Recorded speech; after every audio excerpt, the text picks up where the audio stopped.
కంది శ్రీనివాసరెడ్డికి రెడ్డి సంఘం నేతల పరామర్శ.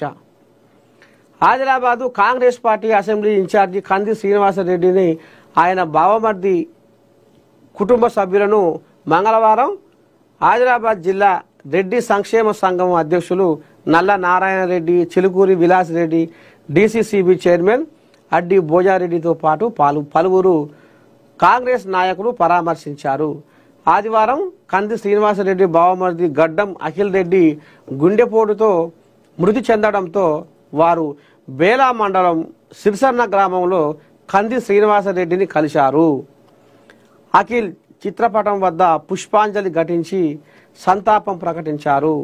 అఖిల్ మరణం వారి కుటుంబానికి తీరని లోటని, చిన్న వయసులో మృతి చెందడం చాలా బాధాకరమన్నారు. కంది శ్రీనివాసరెడ్డితో పాటు అఖిల్ కుటుంబ సభ్యులను పరామర్శించి తమ ప్రగాఢ సానుభూతి వ్యక్తం చేశారు.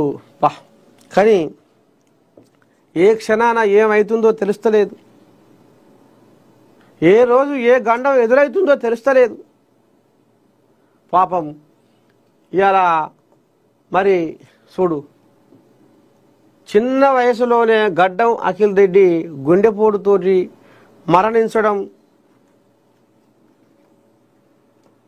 ఆయన ఇంకా జీవితంలో ఎన్నో సాధించాలి అన్న తపన ఉన్నోడు. మరి ఈ రకంగా గుండెపోటుతో పాపం ఆయన దూరం కావడం అనేది తట్టుకోలేని, జీర్ణించుకోలేని పరిస్థితి.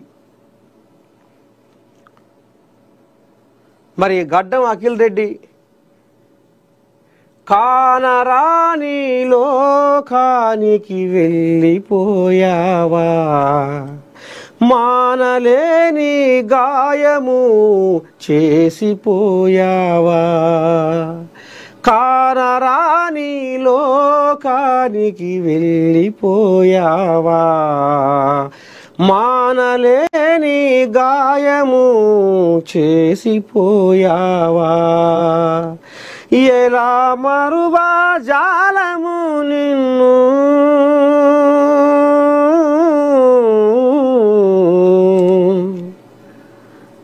నువ్వు సాధించేటివి ఇంకెన్నో ఉండే, నీ ఆశలు ఇంకెన్నో ఉండే, ఇంకా నువ్వు ఏదో చేయాలనుకున్నావు, కానీ ఆ విధి ఇంతల్నే మాకు దూరం చేసే అనేది పాపం ఆయన దోస్తులు, కుటుంబ సభ్యులు పుట్టడు దుఃఖంతో బలపోస్తారు. ఈ గుండెపోట్లు సరగకుండా ఈ గుండెపోట్లు ఎందుకు వస్తున్నాయి, ఏమిటికి వస్తున్నాయి, అసలు ఏంది ఇంత చిన్న వయసులలో ఈ గుండెపోట్లు అసలు ఎట్లా వస్తున్నాయో కూడా అర్థం కాని పరిస్థితి.